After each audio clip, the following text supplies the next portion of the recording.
Today on Rambling About Cars, money, money, money, money. Escalade-V sells for $500,000. What? Corvette NFT, the green Z06 that was going to come with the NFT, didn't sell at all. If you are just sick and tired of NFTs and green, let's talk about the blackest Porsche 911 ever. It will suck your soul. It is so dark. And it's also kind of weird. And then we're going to talk about some other weird trends, mainly like car stuff that I probably don't understand, but all of you do. Weird trends, weird cars. We're going to show you some weird cars. This is just going to be a weird, fun episode. So without further ado, it is podcast time. I am Christopher Smith, and you know who's sitting across the way. Chris Bruce, how you doing, man? Hey, man, you're playing the hype man. Thank you. Getting me hyped up for this show. Full disclosure, there's no alcohol in here, but there's like the biggest energy shot I've ever taken with like the little drink enhancer. It's just been like, I've been tired all day. Isn't it like 4:30 there, man? Should you be? I was supposed to have a nap like an hour ago. I mean, the 4th of July, the holiday weekend has completely messed me up. I ended up staying up like pretty much all night, every night. And then I would sleep about 11 or so into the morning and then be up through the day. And then whenever I try to, actually eat healthy and get a good night's sleep, I feel like crap the next day. So I ate healthy yesterday and I had a really good night's sleep and I feel miserable. So after podcast, I'm going to get a pizza. I'm going to watch the new episode of The Boys because I'm totally addicted to that on Amazon. And I'll probably play some Mass Effect until like 3 a.m. And tomorrow I'll be awesome. That sounds like a really good night. I've never seen The Boys, I'll admit, but oh man, it's such a guilty pleasure. Mass Effect for a different game, but other than like your general oeuvre there, I'm on board with. It's just maybe not those specific things. But I mean, if I try to sustain that, I'll be dead in 10 years. But you gotta die. When I try to do the right thing, I just end up feeling terrible. And yeah, The Boys I feel so bad for enjoying that show as much as I do because anybody that's out there that's seen it, it is a pretty messed up show. It's not really related to cars. I know we're already a little off track, but yeah, I've got we could probably just I'll just add. Have you seen The Watchmen? Is it like The Watchmen? Is that what it is? Like I'm not familiar with The Watchmen. I mean, okay. Imagine past each other, imagine superheroes. Yeah, but they're not like great people. Some of them are really evil. Some of them are just really selfish. One or two of them are pretty good, and then there's the boys that are trying to take down. That sounds Watchmen-y then. Okay, maybe I'll have to give that a shot at some point. So it's really good. It's really, really rated R. So we'll just leave it at that. But let's talk cars. Yep, let's talk about an expensive car, a car that recently sold, and this is a charity auction, we should point out. So yes, it sold for a ludicrous amount of money, but at least it's going to a good cause. The very, very, very, very first Cadillac Escalade-V. Yes. VIN 001. Yes. Yes. Sold for $500,000, $500,000. And all of those proceeds go to the Pensole Lewis College of Business and Design in Detroit. So going to a good cause, but still. It's a lot of coin for an Escalade. It of course, the MSRP on this is already $150,000. Mm-hmm. And it's also worth noting here as well. $500,000. There was an extra $25,000 donation. It wasn't clear if that was from the person that bought this Escalade or from another party that just added. So the grand total was $525,000. The full amount goes to the college. Bear Jackson, the auction company, waived all the fees, all of that stuff that they usually do with charity. So, I mean, $500,000 for an Escalade, for the first production Escalade. But it's going to a good cost. But I wanted to bring it up just because $500,000 Escalade, and our Motor1.com readers. Of course, you want to go to Motor1.com to read this article and all the other articles that we're putting up daily. This has been a big hit with readers. I mean, a lot of people just kind of questioning, 500,000 really, but again, folks, it's for charity though. Like it's for charity. Yeah, this went up for charity. And we see this all the time at Bear Jackson when automakers are coming out, especially we see it a lot with General Motors, especially when they're coming out with special vehicles like this. Escalade-V, I mean, it's an Escalade, but I mean, it is pretty darn special. I mean, it's got the supercharged 6.2 liter V8. It's the most powerful Escalade they've ever done. Something I don't think that we had actually addressed that I'll bring up here when this debuted. It's the Escalade-V, but I've seen more than a few people actually ask, not just at Motor One, but other places, why isn't it Blackwing? Because the V series Blackwing cars are the ones with the big power, the big modifications, like the CT4V Blackwing, CT5V Blackwing. This is what 680 and change horsepower. I can't remember the exact figure. It certainly has the big horsepower, but as Cadillac explained to me specifically, it's not a Blackwing because Blackwings are more track focused. Yeah, they're street vehicles, but they're also designed to be driven on the street. You take it to the track, you get max performance. So that means, suspension upgrades. That means other brake upgrades. It upgrades more than just power. Escalade is pretty much just the big honking engine under the hood. You're not really going to take it to the track. I'll be honest. I'd kind of like to see somebody do it. I want to see that going around Laguna Seca, just trying to get through the corkscrew. That would be a lot of fun. Hey, for $500,000, maybe we'll see VIN 001 there. No, VIN 001 is probably going to go into a collection to be seen probably maybe 10 or 15 years down the road. But yeah, that's a lot of money for an Escalade-V, but going to charity. We wanted to mention it here because, well, I wanted to add one thing, and we haven't discussed this. This is a few-week-old story, 2 weeks, I think. But it turns out that the folks at Muscle Cars and Trucks, I believe it was Muscle Cars and Trucks. Let me double check that before I misappropriate the source on that. Was it Muscle Cars? Oh, I'm sorry. It was GM Authority. I apologize. Okay. GM Authority. They talked to some Cadillac folks, and apparently this was not the first consideration to do a performance Escalade. That apparently back in the day, and we don't know when, that there was a thought to do a V16 powered Escalade. And I wrote the story up, and the thought that I put out, the speculation, it must have been sometime around the Cadillac 16 concept came out, and that was in 2003. Because otherwise, when else would Cadillac have a V16 even in, under consideration to put in this thing? But yeah, that's just interesting to think about. 2003, so that's before, the economic issues. It probably just barely could have happened if, the cards had lined up right, but never happened. Retro was really coming on strong at that point. And yeah, when you talk retro Cadillacs going back to the 30s to the V16 era, I mean, that was that's arguably Cadillac's golden age point right there. Yeah, that's kind of the standard of the world era. Yep, they were a world standard with their luxury vehicles, with their performance. The big Cadillac V16 was right there at the top. I know Cadillac had talked V16 before. I had heard them talk V16 through the 2000s about possibly trying to come up with a use for it. I hadn't heard about it though for Escalade though. That's interesting.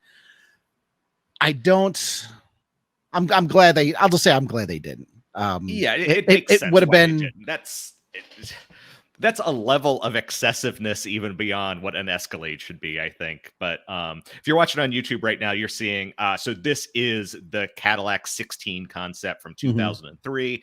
It was supposed to have a 13. Well, it had a 13.6 liter V16 engine. A few of like the magazines and stuff like that from that period, that's way before Motor One and whatnot, they actually got to drive it. Claimed output was 1,000 horsepower, which, yeah, that makes sense from nearly 14 liters of displacement. And yeah, they thought this was going to be their halo vehicle. It was a concept. It was a drivable concept, but it never really got beyond that point.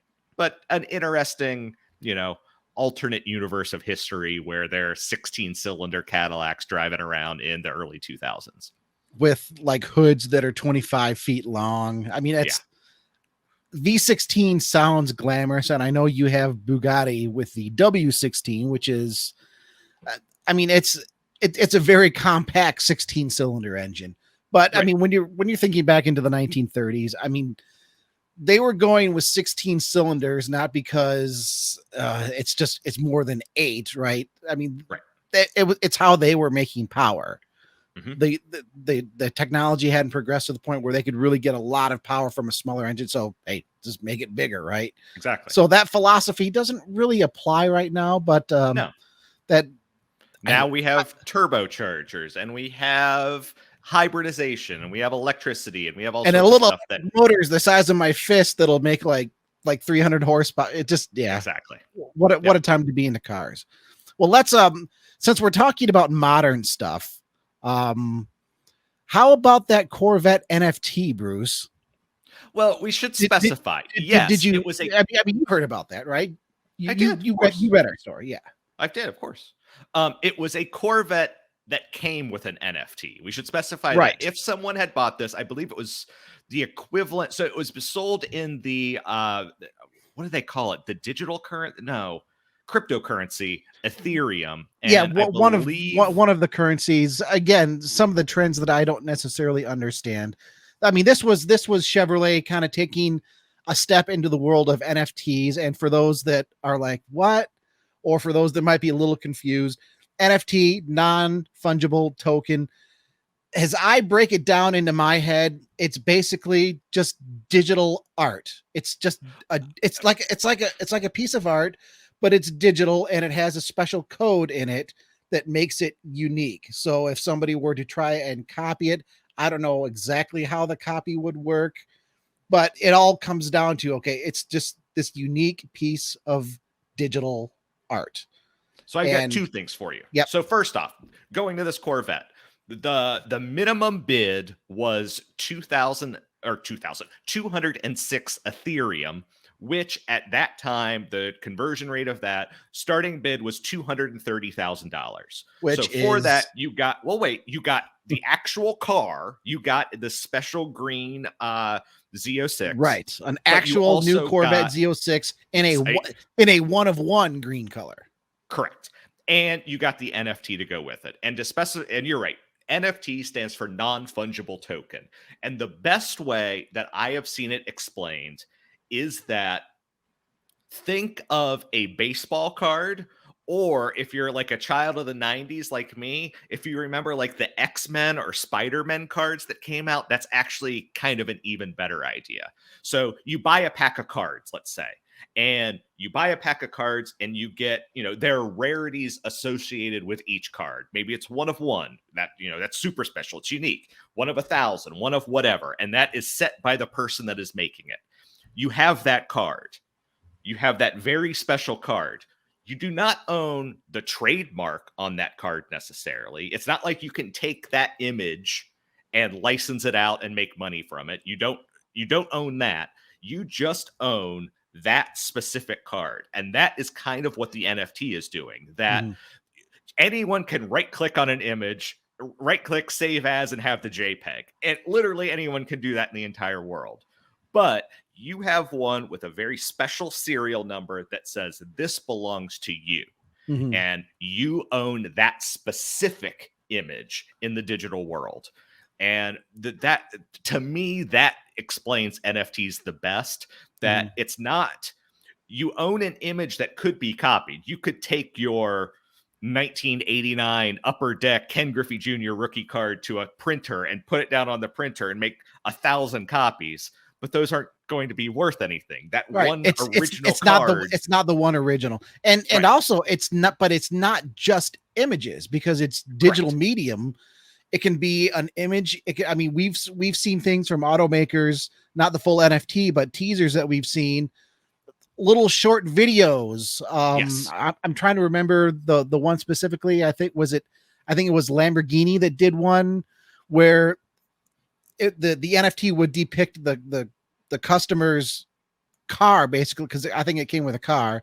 The NFT depicted the customer's car like driving through like Mars landscape. I mean, just weird places. And of course, you have artists involved that are creating these things. Now, I'm jumping a little ahead in the discussion here, but I'll just say this: I was really skeptical when the whole NFT thing first started. It was like, well, it's the exact same as if I just, right click and download, like as you were saying, Bruce. But as I've come to understand it a little bit better over time, it's literally just like the digital version of me collecting Transformers behind me, so to speak, right? Yeah. In some manner, it's like, yeah, I can go out and I can buy a brand new one that's been reproduced, that was just reproduced last year, or I can buy one from 1984 that's the original, that's going to cost me a lot more. Why am I getting that? Well, because that's the original. It matters to me. And the NFT world, I think, is much the same. Chevrolet, to get back onto our original topic here, Chevrolet was dipping a toe into the NFT world, and they were going to offer this special one of one actual Corvette, but there were zero bids. Yeah. And starting at $230,000. I've seen some people talking, okay, well, it was a high starting price, or they were accepting the bids in the digital currency, which might have made it a little odd. For whatever reason, it didn't receive any traction, but it sounds like Chevrolet, they were good sports about it, saying, hey, it's been a learning experience for us. We're looking forward to the future.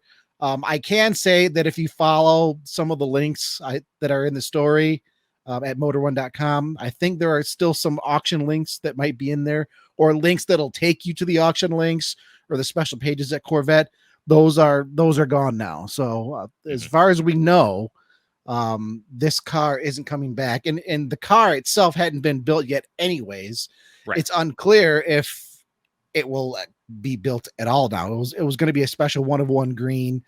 Whether that shade of green would have shown up a year or a couple years down the road for a special model, I have no idea. But yeah, this is an example of an NFT step that didn't go quite his plan, Bruce. Yeah. And hearing you talk, it sounds like maybe, because we've had these discussions with all of the Motor One people in our teams chat, with the NFT phenomena. Have you softened a little bit on it? Because I certainly have. Yes, I have softened on it. I started out like, this is the dumbest thing in the world. I think so many people have. Why would I want to pay money for something that's digital? Like, literally, like it's an image or a video or something like that. Like, one of the kind of the major NFTs out there are these NBA videos that people can buy and trade and stuff like that. And I'm like, why would I pay money for a video that I can just watch on YouTube, or, like a clip of a video? And then I started, and I'll give credit where credit's due. Seth kind of softened me on this, and it's just baseball cards for the modern age. That, you pay, you buy a pack, you get this digital thing, whether it's an image or a video or something like that, and you own it, and you can trade it if you want. You can sell it if you want. You can do whatever. And I'll admit, it's not for me. I don't own any NFTs, and I don't intend to own any NFTs anytime in the future. But I don't think the people that buy them are just idiots anymore. I see the appeal. I just understand that the appeal is not for me. I do want to share one interesting, and we don't know where this is going to go yet. So, caveat emptor. But Alfa Romeo might have an interesting idea with this, and that is that for each Tonale being sold, thank you, it is going to come with an NFT, and a person can opt into that. If you don't want it, you don't have to do it. I asked them about it when that came up. You don't have to, but it will come with an NFT, and that will monitor the vehicle's the mileage, the the service that's done through the dealer specifically, since they're the only ones that are going to be able to update that. But theoretically, it lets the second buyer, the third buyer maybe, know what is being done. Like, say you lose the receipt to the service that's been done. Say, you take it to a different dealer and there's not a centralized thing, that potentially the NFT could let you do that. And that's something different than an image or a video. That's a piece of data that kind of evolves over time. So we don't know how this is going to work yet. The Tonale is not available yet. We don't know how many people are going to opt in. But at least to me, it's an inkling that there's a useful function of this. I Sure. don't know, but it makes me think maybe this could work. Well, what I think of right off the bat, okay, it's basically almost like I guess if you want to take it from a fonder collector standpoint, it's almost like a running digital diary of your ownership with a vehicle. Mm-hmm. Now, I will assume that it doesn't transfer if you were to sell the vehicle. I don't know the specifics on that. With the alphas, they said it would. That a person could choose to, not that it necessarily immediately would, okay. But say if you are selling it, you and the second owner could somehow agree to transfer it. Because I see that in much the same way as maybe some of the older generation would take pictures of their car, or they would write down their service. They have this little record, have a stack of folders with here's every service I did. And I got to be honest, I still have some records from cars that I haven't owned for years, just because, I had fond memories of the car. So I'm not necessarily attached to them, but mm-hmm. I'm not rifling through these old files to get rid of them, because it's like, oh gosh, yeah, I pull up this receipt. Yeah, I remember taking the Cobra in to have this done, and mm-hmm. and the mechanic.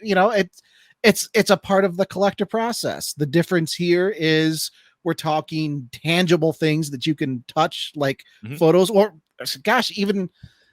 How many digital photos do you have on your PC of cars? How many digital photos do I have on my PC?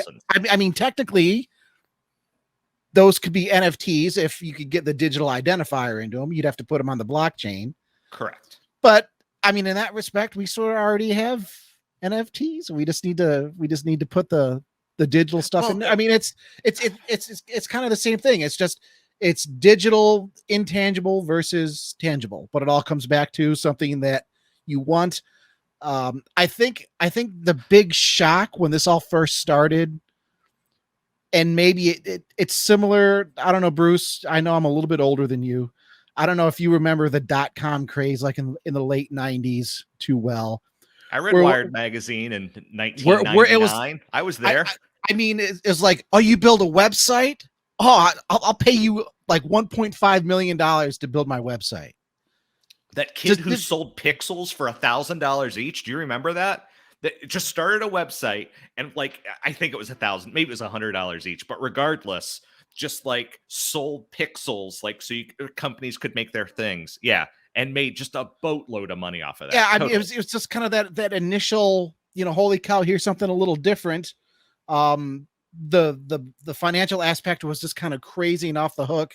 And I see that going the same direction with NFTs. It first came out, it's like, okay, here are these special digital pieces of art that are unique. People were kind of jumping on the bandwagon. Maybe they were taking some pretty big leaps before they were looking, if you will. But we know the .com craze settled back down. And I think especially with the recent thing here with Corvette, the Pininfarina NFT that they were trying earlier, that we know didn't sell during their window. They were doing 5 NFTs. We know none of them sold through their window. That auction reserve, right? And then, so I will pop. They are all now still currently available as price upon request. So whether presumably that means they're still available, but we're just going by what we see there.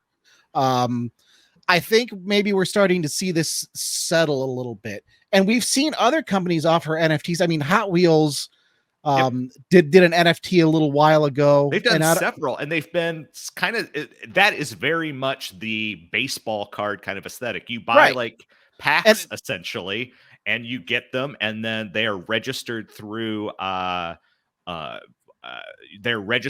whatever Hot Wheels is using, and you can trade them, you can sell them. It's, anything like that. And they're not crazy expensive. I think that's what shocked I think everybody. A pack's like $9, which is I think that's what shocked everybody right off the bat was like, this, I'm going to pay $500,000 for this NFT, and it's like, what exactly are you getting? Well, it's the NFT, and it's like, just to clarify, a pack of 7 is 25, which that's high-ish, but that's not. Dude, it's $25, and it's July 2022. Right. I mean, everything costs $25 now. So right. So a pack of 7 for $25. Okay. Not a big deal, but I mean, there's a little bit of NFT talk, and folks, I would love to know how you feel about NFTs. If, like Bruce and I, maybe you started a little skeptical, but as things have progressed, you understand it a little bit better. You kind of softened up. Email us. You know the drill. podcast@motor1.com. Comment on our articles. Comment on our YouTube page. Probably should have said that in the beginning. We need to get better about saying that stuff in the beginning. We need you to go follow, subscribe, all the fun stuff that we know you want to do. So we keep doing the fun stuff that we hope you want to listen to. Bruce, do we have anything more to talk about on NFTs? It sounded like you were about to say something. I do. I just have one. I still know that it's not for me. I have just softened to the fact that I don't think people that are into them are idiots or morons or things like that. If it does it for you, like, hell, I have literally boxes of baseball cards in my attic. Like, it's not that different. And that once I realized it's not that different, it kind of clicked in my head and I got it. It's comic books or baseball cards or something like that for another generation. Just like if you buy a comic book, you don't own all of the art in that comic book, but you own that specific one. It's basically the same thing. So yeah, I it's not for me, but also I kind of get it because I understand that collector mentality. I know you understand the collector mentality where there are certain things that have a value that are just in your brain and you want to have them. And it's the same thing, but rather than being able to flip through the pages or flip through the cards, you're flipping through your digital wallet and looking at them. So yeah, not Voltron, me, but not Voltron standing over my shoulder agrees with you completely. And I'll be honest, I'm really excited now to see how automakers are going to do more with this in the future, because as we saw with Chevrolet, with the Corvette, a lot of automakers, they're not just offering a NFT by itself. Right. It's coming with something else. So you're getting, I guess, a value added segment to your vehicle, to your purchase. I mean, some of them we're seeing, okay, here's your digital NFT, but this is also going to come with other physical real world advantages, such as, special tours, so kind of merging the two worlds together. It's an exciting time. I want to see it. I want to see more of it. What do we want to do next? Because I know we have a few weird things to talk about, but we also have some comments that we need to catch up on. What should we do? Let's do comments first. You want to do some comments first? Okay. Yeah, let's do comments first, and then we'll get into weird. Okay. Well, I mean, last week we had just that one awesome email that we got from Ted that we read, and there were a lot of comments that came back on that from last week's episode. Before getting to that, though, how about we jump backwards a couple weeks back to the June 24th episode, where we were talking about it. It wasn't the Goodwood wrap up. It was sort of the Goodwood, what's happening right now, because we didn't get a chance to read those comments at all. We'll start with Vampire Bear. Thanks for commenting again. Another great episode, guys. I've been watching a lot of Goodwood Festival of Speed. It's been incredible, which I'm sure was their aim after the last 2 years. I didn't get to watch as much of it this year as I wanted. I usually try to have a window on when I'm working, just kind of in the background, especially like on Thursdays and Fridays, when you're seeing a lot of the exhibition runs, when they're getting down really serious to the time stuff.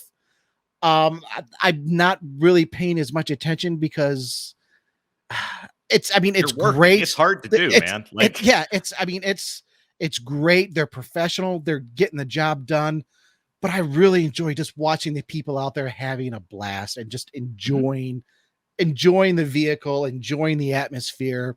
without the pressure of trying to win. And that's when you see the guys like, I love the old air-cooled 911 guys that are out there with like, 60s and 70s era 911s where it's opposite lock on every corner, right? And that's how you have to drive those cars, and they know how to drive them, and they're just hanging it out on every corner. And it's like, you can see them smiling through their full face helmet. I swear to God, you can. So I didn't get to watch of it as much as I wanted to.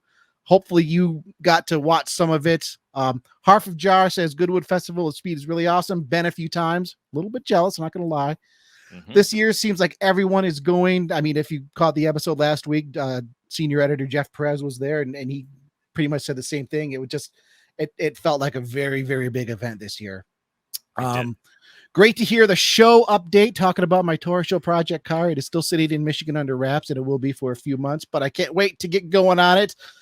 I'm already looking at parts, and I'm already deciding what I'm going to try to do first. And it's like, dude, I need to get to Michigan first, which hopefully will happen in a couple months. But when I get there, I've got a project car waiting.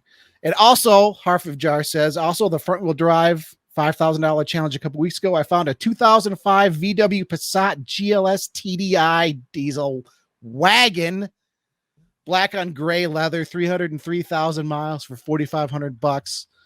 I said this on our YouTube channel, buy it. Yeah. Go buy it. But Harf of Jar on the other side of the pond. So Bruce, maybe you should go buy that one.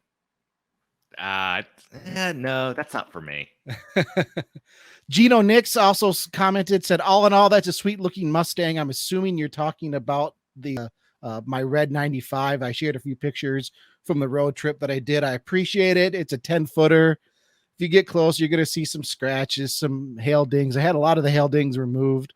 There's still some in some spots, some trim, but it's a fun driver. And I tell you what, for that 2,500 mile, 2,531 miles, I think exactly, 27-year-old car, and it didn't hiccup, not once. So I'm pretty happy with that. Ted Adam Green says, issue, but just, you'll have well, I didn't let it become a heating issue. It was starting to heat soak a little bit. So before it got to where it might be an issue. Yeah. Sure.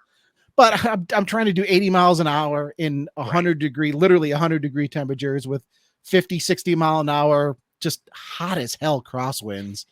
It was the hottest drive. I mean, I've never driven like through Death Valley or some of the deserts. I got to imagine it's similar because I even went through my first dust storm through South Dakota. Wow. Coming back. I mean, that's how hot and dry and windy it was. So it was quite a drive. Ted Adam Green, great ramble. I will take your email us challenge and be sending one that has a serious topic for a segment on a future show. Well, you know how that one went because we talked about it last week. Thanks for that question. Folks, email questions like that at podcast@motor1.com. We want to read more. We want to hear more about those.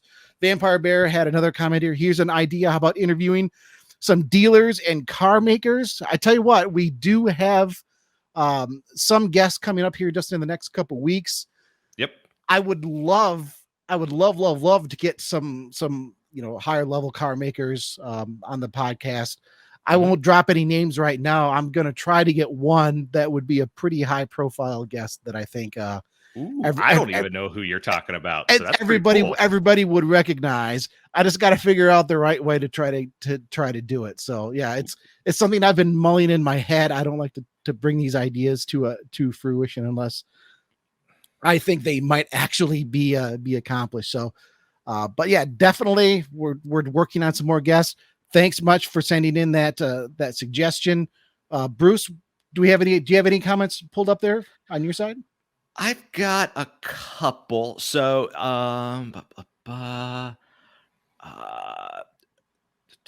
sorry. Harf of Jar, he's recommended videos on the Ioniq 6 from Top Gear and Late Break Show where they do walk-arounds. Gino Nix, Ted's question was really good. I was going to purchase a new car or truck soon. I'm considering an EV or going one last time with a gas-powered vehicle. I guess it depends. If you need a truck, I can understand going gas powered. If you want a car, I could see the argument for going hybrid or plug-in hybrid this time. It just depends on what you want and what kind of your own, needs are, what you're going to do with it. Yeah, I mean, we're if in I a big transition phase, so it's hard to say. If I wasn't as rural as I am right now, and I say that, I live in a city of 70,000 people, but you go 5 miles outside of the city and there's nothing, and then the next big city is like 6 hours away. So if it would make it difficult for me to try to drive anywhere, I would basically just have to stick to Interstate 90 the whole way. So I mean, location is certainly going to play a role in that. Even when I move back to Michigan, I'm still going to be pretty rural. I'm going to be in the northern part of the state, not the upper peninsula, but the northern part of the lower peninsula. Where you don't think you could get away with a plug-in hybrid though? Oh yeah, a plug-in hybrid. I guess I'm thinking pure EV. It's like okay, if I'm going to go that route, I'm going to go that route, just go full on EV. Okay. I think that there's room for the middle ground, me personally. I know it's a compromise that, you're kind of working with two powertrains, but I think for a lot of people, especially if they're like you and in a rural area, I could see the argument for going PHEV. Because you eliminate the range anxiety issue. Like, oh, I ran out of charge, I'm going to fill up with gas. Oh, now see, a plug-in hybrid makes more sense to me in an urban environment. Really? Because if you're in an urban environment where maybe you're commuting but 10 or 15 miles a day for your 15 miles, then you're just running on EV power. Right. Like, you just plug in when you get home. But for every day you are running on pure EV, you have all the benefits of the EV. And then if you want to jump in the car and go visit family that's maybe 5 or 6 hours away, if you're doing that maybe once every couple months or so, you can kiss the range anxiety goodbye. You can kiss goodbye the worry of finding an available charger that actually works. I mean, there are some maintenance issues with a lot of the chargers. For me, an urban environment really makes sense for a plug-in hybrid. If you need if you only have room for one vehicle. If you have room for a couple vehicles, then hey, get your full-on EV that you're running locally, and then for longer trips, if you can make the EV work, great. If you still need something with gasoline, you've got the second vehicle right there. Yeah, maybe. I think there's a lot of opinions on this. I don't think either one of us are wrong. I think it just kind of depends on your personal situation. I don't know. I guess it's a matter of what you can afford, and it's a matter of where you live. If you're street parking only, then yeah, I think you're right that the PHEV is a really good compromise. If you live in an area where you have covered parking or a garage, or you can have two vehicles, then yeah, I don't know. Good points. No, very good points. We're in a very interesting time. And it's nice to have these options. I'll be honest. It's nice to have an all EV option. I was talking to my brother-in-law a couple weeks ago. He's commuting.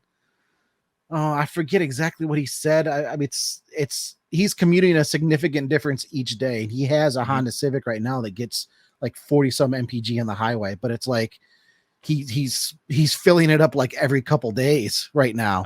And even at 40 mpg, it's costing quite a bit. It's like, well, if he goes full EV, something that has at least 150 mile range or so, he just comes home, plugs it in. I mean, you're getting rid of the gas station altogether. Sure. And while we're on this topic, my parents, they just bought their first ever EV. They bought a BMW i3, and I was talking to them, and they were wondering, if we hardwire a plug-in station to our home, is that going to increase our cost when we go to sell the house at some point? Like, as people go further into the future, it's hard not to argue that EVs are the future. Like, gasoline's still going to be there, but I feel like it's going to dwindle to, a smaller and smaller subset of vehicles. So if you are shopping for a house and one has a charger that's already installed and one doesn't, is the one that already has a charger, is that going to be more attractive to a buyer? Like right now, I would say it's too soon to tell, but you wonder in 5 years time or 10 years time, Well, I mean, I think it depends on the buyer, right? Sure. I know it depends on the area. It depends on the area. I mean, when I've been house hunting, I've talked to people that have gone to houses that have swimming pools, and it's like, oh, this is cool. It adds value to their house. And then other people, it's like, I don't want to deal with a swimming pool and all the crap that goes along with it. That's taking something away from me, right? An electric charger, I don't necessarily see it ever detracting, taking value away. But if you aren't driving an EV and have no interest, I mean, it's certainly not going to be any sort of value added item. I mean, it all depends on the buyer, but I would think even if you are an EV connoisseur, I'll say, I don't necessarily see it adding a lot, because you can have one installed for what, about $1,000-$1,500.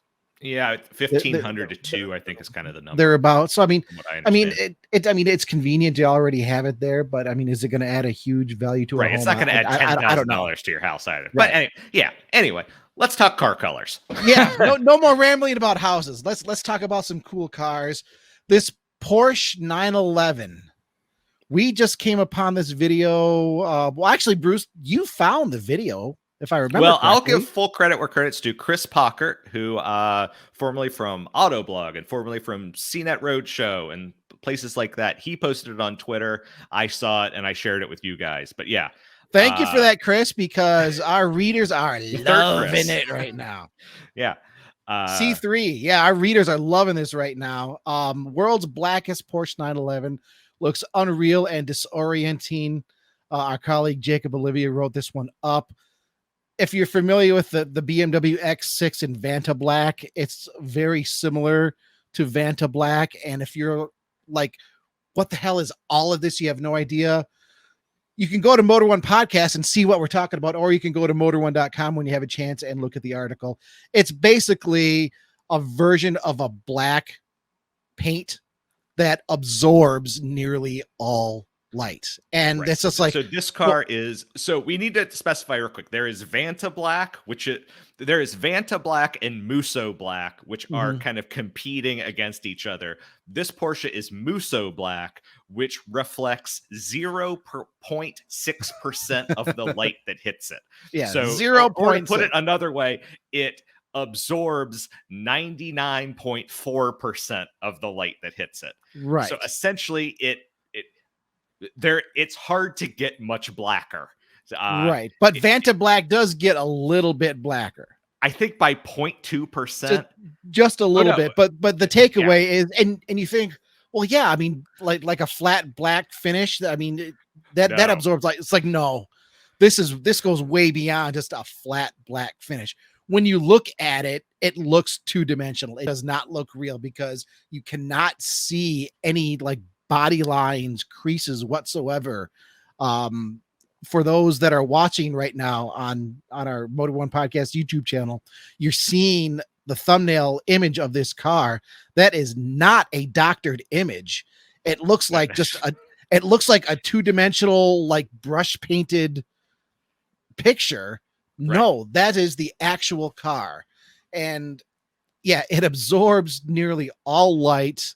The Vanta Black, correct me if I'm wrong, Bruce, Vanta Black is used in the aerospace industry, so it's not something that you can go and get as an option for your car. Right. And I also, if I'm not mistaken, it is incredibly heavy, or at least in terms of what paint is, it is incredibly heavy in order to be able to do that.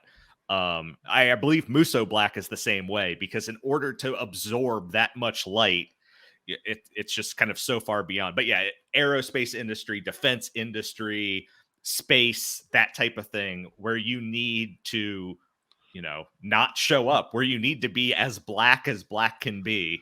I mean, could you imagine driving this at night? No. I mean, the only reflections would be off the glass and the headlights. And you think, well, yeah, I mean, a black car at night, you're not going to see anything. No, you'll still get a reflection off of a regular black car if a light hits it directly. This, you won't even get a reflection. Yeah.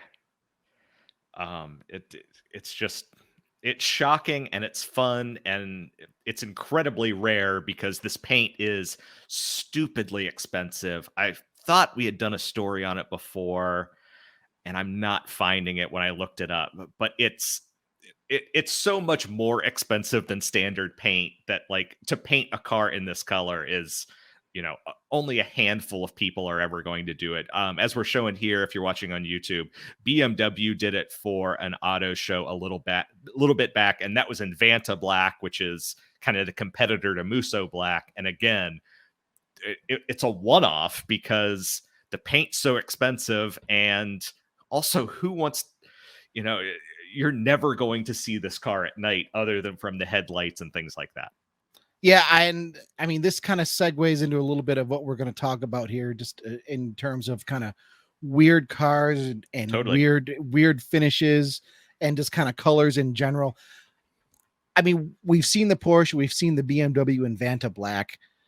I mean, Bruce, it's neat, it's shocking.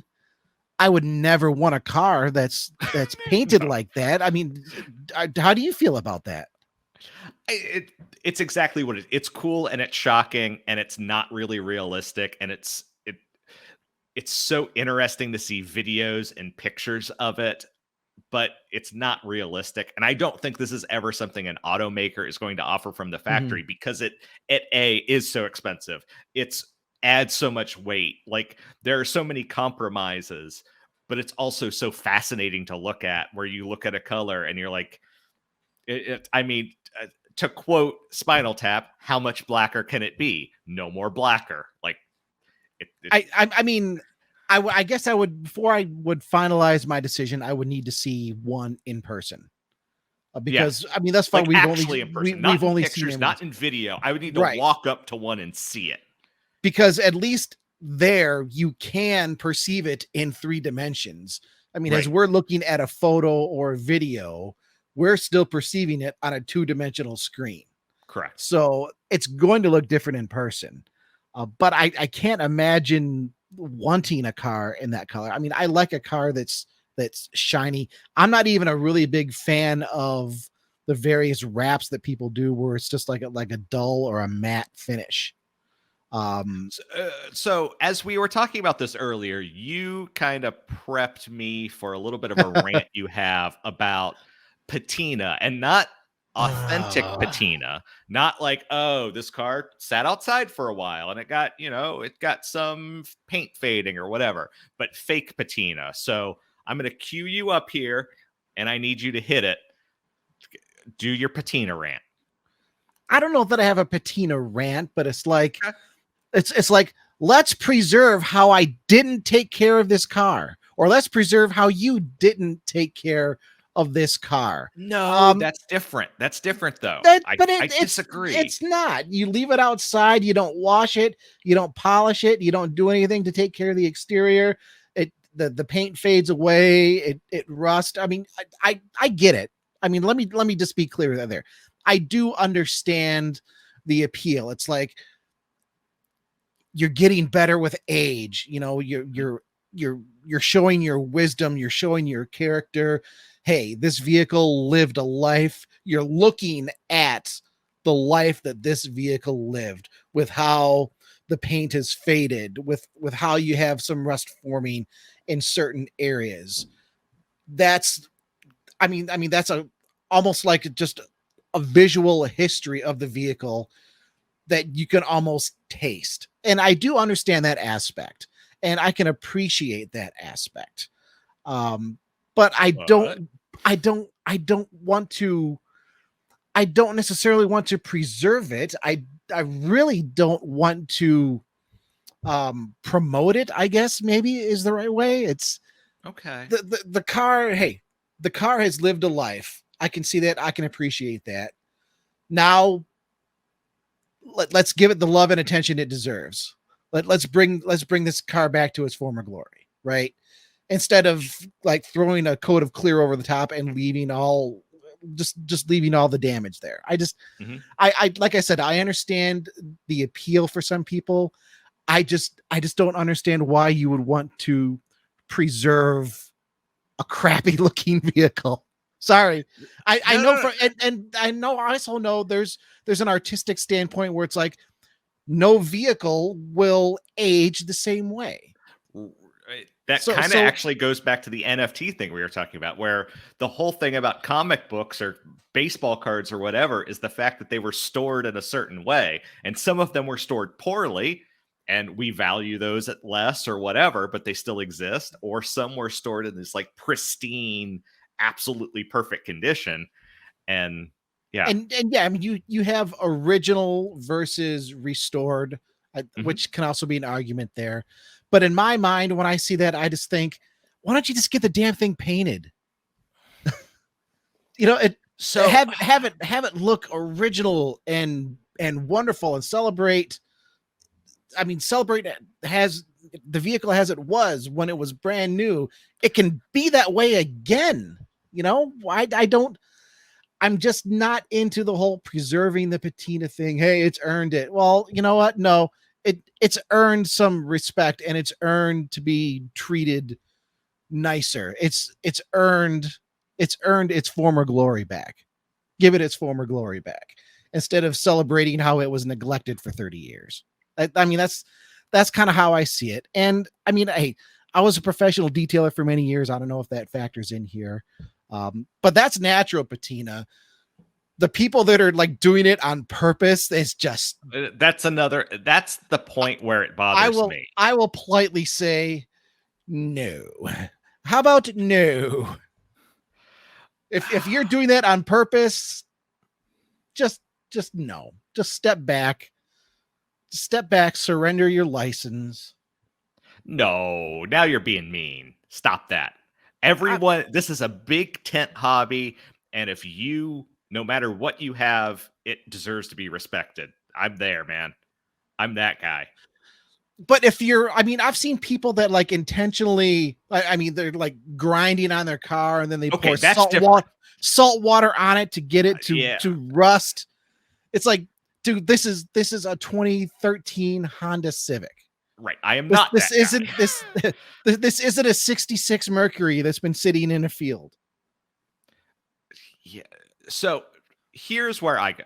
I understand the people that, especially if it's a one family car, or if it's a car that has an interesting history, especially an interesting personal history, I can understand maintaining kind of the aging process that it's gone through. I get that.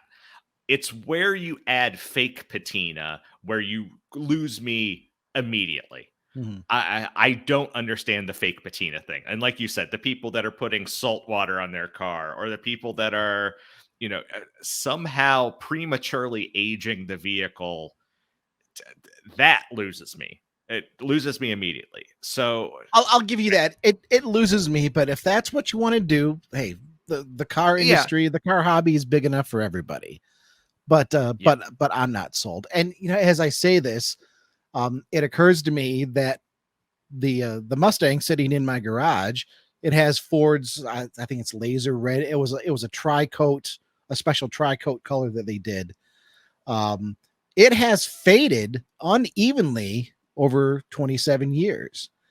It's still nice and glossy. The clear coat is in great shape, but depending on the side of the car you're on and how the light hits it, one side kind of looks very pale. The other side looks very deep, just I guess from previous owners where it sat outside.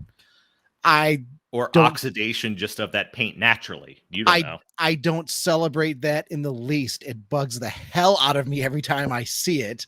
If I keep it super polished and shiny, it almost looks like it has a color shifting paint, but the color isn't shifting. It's just different, right? So, dude, you would hate the vintage watch market. Like, I wish Seth were here right now, because like there's this idea called like tropicalized, which are especially older watches that have been in tropical climates, and the faces of them get this like really rich kind of brown gray color that they were never supposed to be from the factory. It's just because they've been hit by the sun for decades, and they get this color, and that is valued these days. And so I'm totally stealing that, by the way. Tropical. My Mustang is tropicalized. Exactly. And it depending on how I look at it. Yeah, the right side is like lived in the Keys, I guess. Yeah. And the left side has been in Minnesota. Exactly. But yeah, so I don't know. I think it's a to each their own kind of thing. I would never look down on a person who wanted, paint your car, do whatever you want with it. The fake patina thing, it's where you start like adding age to something that didn't actually do that. That's when you start losing me. But if you look at a door ding or a paint issue, or like you were saying, like paint fading, and you see like, yeah, there's some kind of beauty in that. Like you think about like antiques, like my grandmother has this Hoosier cabinet that's from sometime in the 1800s. I don't know when, but it's been around since then. And it's got like little dings and, stuff like that on it. And I find all of that beautiful because that's how it was used. Like it shows that it didn't just sit somewhere. It's not pristine. It made people happy. Like I get that. And I think cars can be the same way. So yeah, but also, if you don't like that stuff, feel free to paint it. Like this is not a value judgment. It's entirely an aesthetic thing that maybe I prefer one thing, maybe you prefer the other thing. There's not a right or wrong. It's just a preference. So yeah. Yeah. And like I said, I understand it. I understand why people would appreciate that. And I could even appreciate it on a certain level. Sure. But then I want to fix it. But like you can appreciate the guy that shows up. Let's talk about Mustangs. A guy with a 64.5 Mustang. He bought it, from a teacher who drove it 10 miles a day, and it's brand new and it's never been touched. Like it's as it was. Like there's something beautiful about that in its own certain way. Even if, someone dinged the door one time or, whatever. I guess. No? Okay. I don't. Again, I would have to see it. I mean, we're talking about just an original vehicle versus a restored vehicle versus something in the middle where you preserve the damaged originality. That's where you kind of lose me. If you have an original car and you're just driving around and you're just keeping it original, I see it in a different way. I guess it's preserving that damage instead of fixing it. So because I see it as damage. I am looking at a steamer trunk that I inherited from my great aunt. It has decals on it that have largely worn away. Unfortunately, some of them my dog ripped off currently, but like it has this like age to it. And I would never go and try to find the original decals and try to put them back on and things like that. I respect that, this thing has been around for 80 years probably, and it's sitting there, and now it is a coffee table. Like that's not its original purpose, but that's what it's serving as now, but it's still around and I still appreciate it. And so I kind of think about cars the same way. Yeah, well, I think about it that way too. It's an original item that's still being used for its original purpose, and you're appreciating it for that original item. And I understand it's not perfect. It's not pristine, but it's are you gonna go over there and just like spray it with a can of clear top coat to put a nice shine on it? Right, exactly. While keeping the torn stickers and all the stuff in place. That's where I start to that this thing exists. Oh my gosh, folks, we're getting a look at Bruce's house. Look at that tablecloth. There's nothing wrong with it. I inherited that too. That's from my mother-in-law. It's all black to me. Sorry, man. Okay, I apologize. But anyway, like it's right there. It's point taken. That point taken. It's at some point things become antiques, and you don't necessarily want to. That their age is what makes them special. That the way that they are makes them special. Mm-hmm. Yeah, I don't. It comes down, like you said. It's a matter of. It's just a matter of what you think and what you feel. And like, yeah, you can restore things and make them look better and make them look prettier. But then also, like, things have been around for centuries or decades or whatever. Like Yeah. Well, we're getting into this whole huge like aesthetic because I'm looking around because weirdly rambling enough, about philosophy. I love it. We should do more of it. Yeah. Context matters too, though. If you have something that has been in your family for generations, I mean, that's obviously different than going down to the local used car shop and, oh, look, here's this 1956 Buick that's been sitting outside for years. I'm just gonna leave it exactly the same way. I have no history with a car. It's like, no. Totally. So cool. That'll be the next episode of Rambling About Philosophy with Bruce and Smith. This has been a good one. Let's stick with the trend here. We've got a few more minutes, and we've been talking about weird car colors. We've been talking about arguably some weird trends like with NFTs and what we were just talking about with patinas and things like that. Maybe not weird, but it got us thinking, well, you know what? We cover some weird cars every now and again. And it can be everything from just like bizarre custom creations to just more bizarre custom creations, I guess. So we're going to wrap this episode up by sharing some of the weird cars we've seen over the years. And we also are going to take this moment to let you know at motor1.com, if you go there to the main website, I mean, you'll see we have various categories that various articles are listed under. One of those categories, if you jump into the categories, we have a weird category. And probably 99% of the strange cars that we write about will go into that weird category. So if you're ever looking for something a little different, just go to motor1.com, pull up the weird category. You're going to see all kinds of stuff. Bruce, you just wrote one today. I don't think this is in the weird category, though. This is going to be in the RV category, is it not? It is in our motorhome category. And you know what? By the time you read this, I will add the weird category mark to it. I was just sharing our weird category. So Smith, I am going to interrupt your interruption. And so we have been covering this person who took a Ford Maverick, not the modern pickup, the original Ford Maverick. Oh, you're going to do the Maverick. Okay. No, I'm just this quick segue. Yep. Who put a lawnmower carburetor onto its V8, yes, and has been chronicling that process. This person put it on a dyno. This person has done gas mileage tests on it.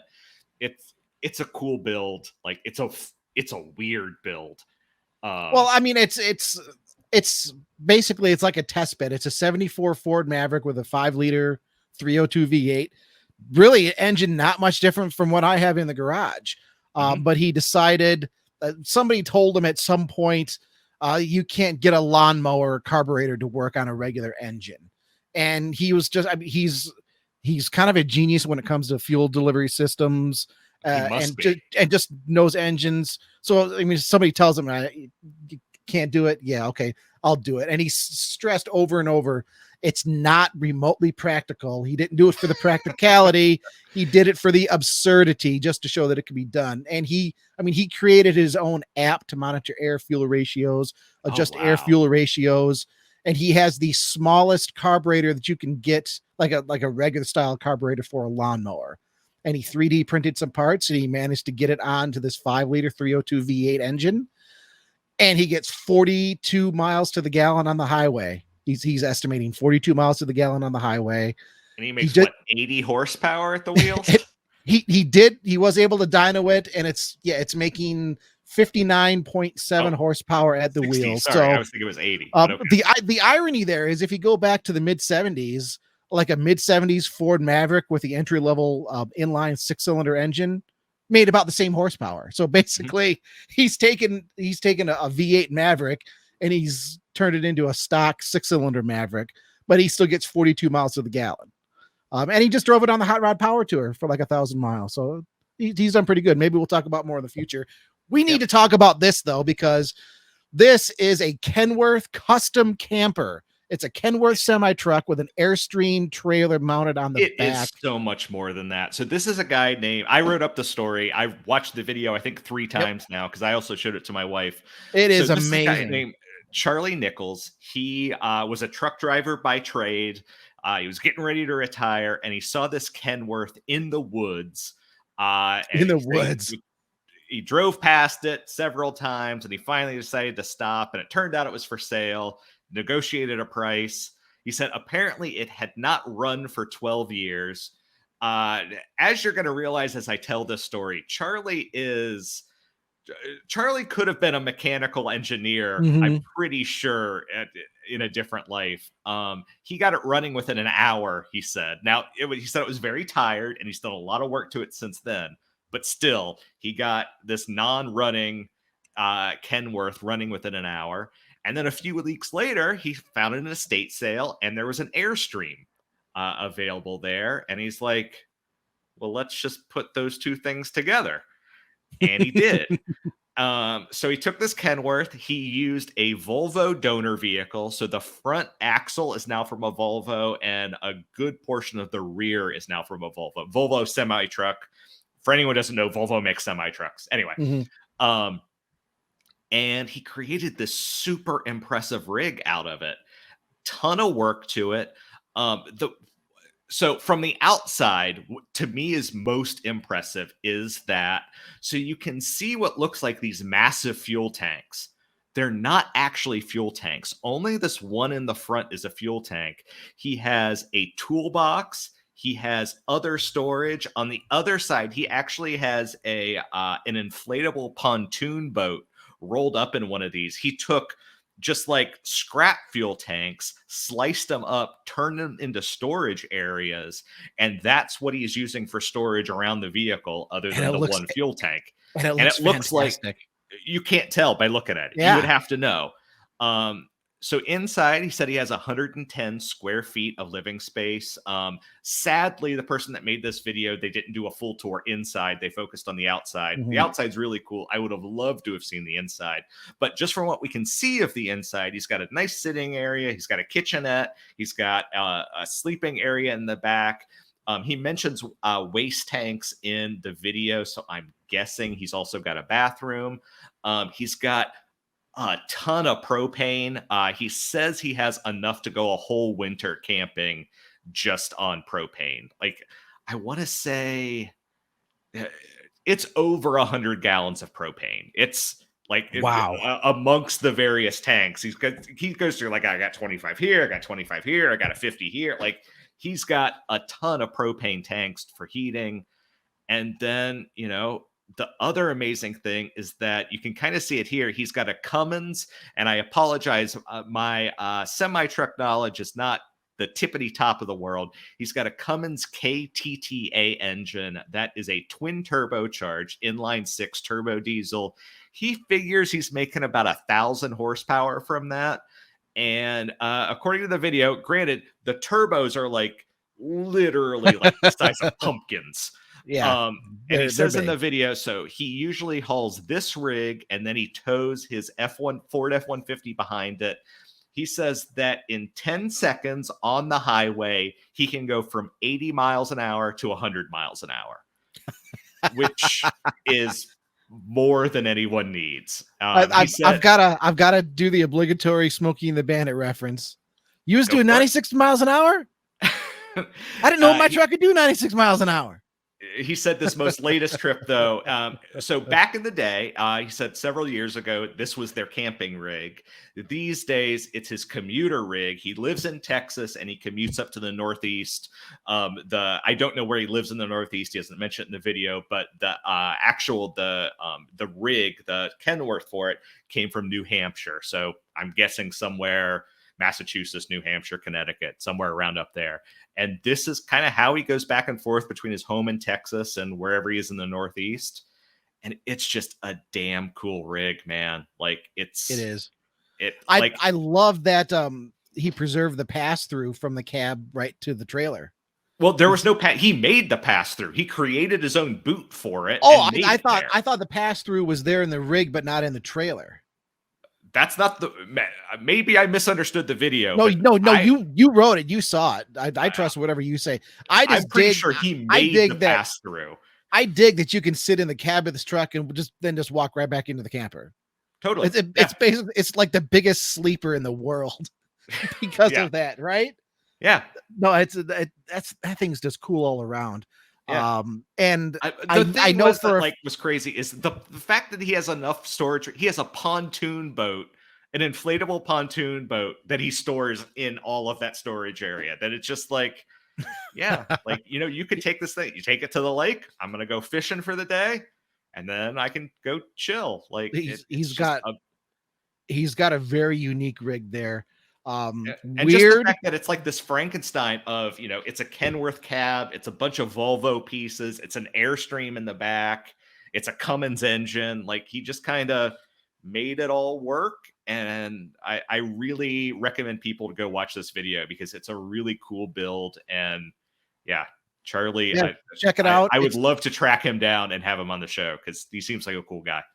Has this podcast airs on Friday? We're obviously recording on Wednesday. This article just went up a few hours ago, and it's currently the #1 article on motor1.com right now as we're recording by a very, very, very wide margin. So everybody's checking this thing out.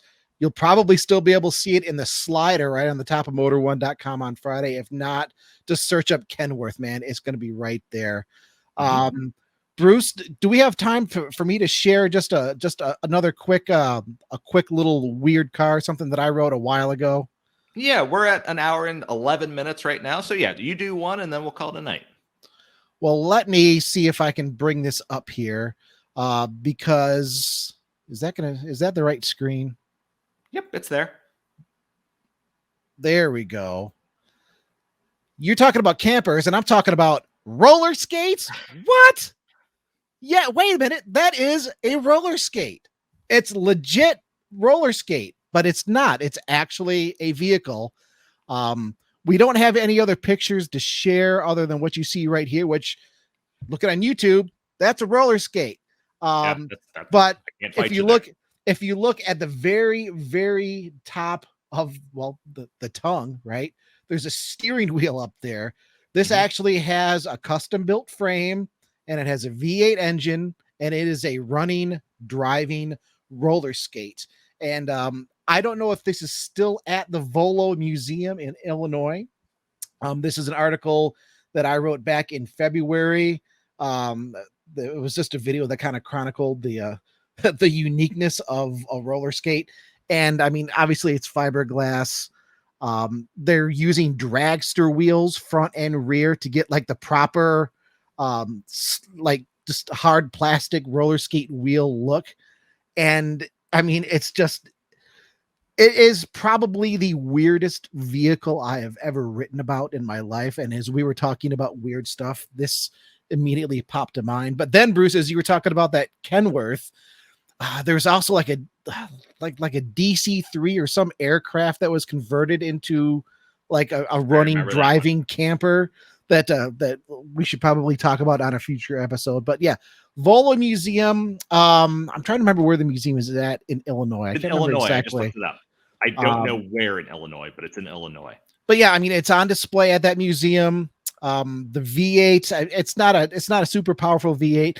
As you can imagine, it's a little sketchy to drive. It has a very short wheelbase, and you do sit up very tall in it. That steering wheel is right at the top. There's an access port underneath and a ladder that you get into, and you climb up to the top. And yeah, I mean, you have all the controls up there. You run around, run it, drive it.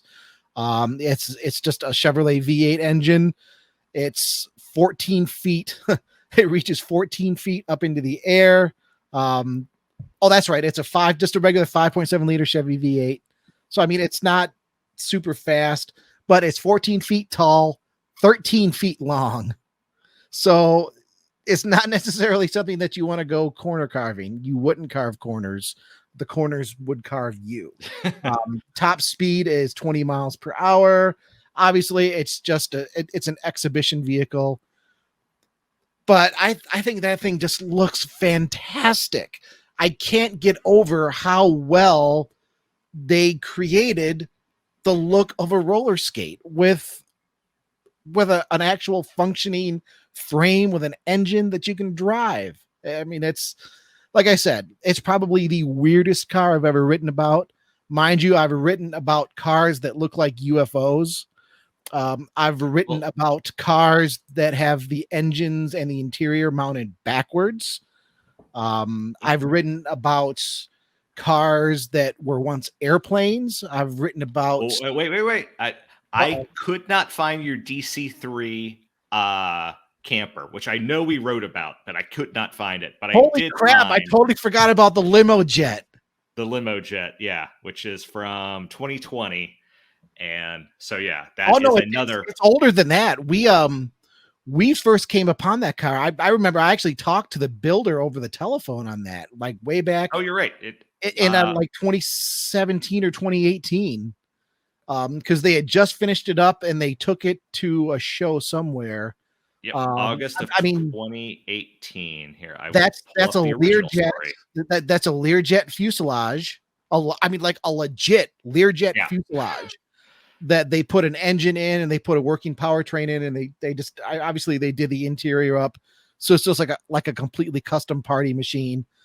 It has the engine nacelles still mounted on the side. It totally does. That they don't have engines, but they did put big speakers in them. So it's just it's a mobile party machine at this point. Those are, I think, 29 or 30-inch wheels on it. The wheels are incredibly large, but that gives you an idea of just how big this thing is because the wheels don't look big. No, they don't. Sitting on the because it's a Learjet and it, it should never look. Yeah. I mean, it's not entirely practical. Its turning radius is like theoretical. I think is the best way to describe it. It can probably turn. Do you want to try? Yeah.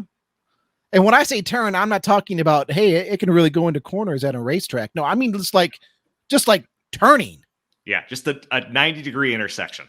Yeah, no, you're gonna back and forward that one like at least 9 or 10 times to get through it. I totally forgot about that limo jet. Yeah. This roller skate is weirder. The roller skate is still weirder though. Right. I was trying to look up the DC3 one because I remember that too, and I couldn't find it as I was searching, but I did find the limo jet, and I figured that was close enough. We'll have to bring it up for a future episode. And folks, yeah, we'll have to find that one. Send us your weird cars. I know they're out there. We love to write about them. We love to talk about them.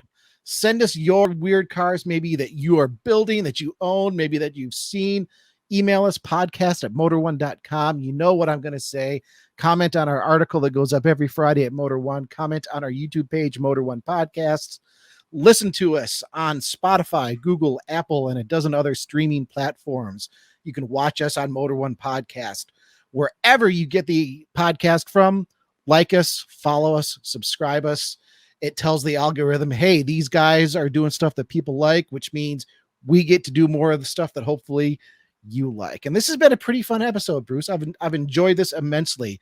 We're in the summertime where the regular news tends to slow down a little bit. We're not seeing quite as many debuts, although Hyundai is going to have some debuts coming up here maybe in the next week or so that hopefully we'll be talking about soon. But and for anyone who's made it this far, we will have a guest next week. I'm not going to name that person just because it's always fun for you guys to be surprised. But his specialty is 80s and 90s cars. And Smith and I, we hate 80s and 90s cars. We never talk about it. We never refer to them. Like, I don't even know why I asked him to be a guest. And then the following week we have, so this was one, as you know, last week I kind of teased this and I teased it in our post, and timing things happened. Mm-hmm. So in 2 weeks we have a tentative guest, and then we have another tentative guest on the books. So that other tentative guest and a super tentative guest, but nothing at all to do with like maybe iconic 80s stuff. So right, of course not. There's a little teaser. But yeah, so next week expect 80s and 90s car talk. If you're not into that, I'm kind of not sure why you like Smith and I. Being honest with you, like that's kind of our bag. But hey, we'll have more to talk about though. Like I said, I'm pretty sure we're gonna have some stuff from Hyundai. So I mean, there'll be some good stuff to talk about. Yep. But yeah, that's kind of the show. As always, good afternoon, good evening, or good night. We appreciate you. We love you. We thank you for all your comments. I'm sorry. I know on YouTube I haven't responded to the comments from last week's show yet. Things just kind of got I was traveling over the weekend because of 4th of July. Holiday weekend, man. Things, happened, but I will be responding to all those. We got 3 or 4 comments. So I'll be taking care of those. But yeah, as always, thank you so much, folks. Look forward to the show next week. It'll be a fun one, especially if you like 80s and 90s cars. So thank you, and bye-bye, and have a good evening. We'll see you. Bye-bye.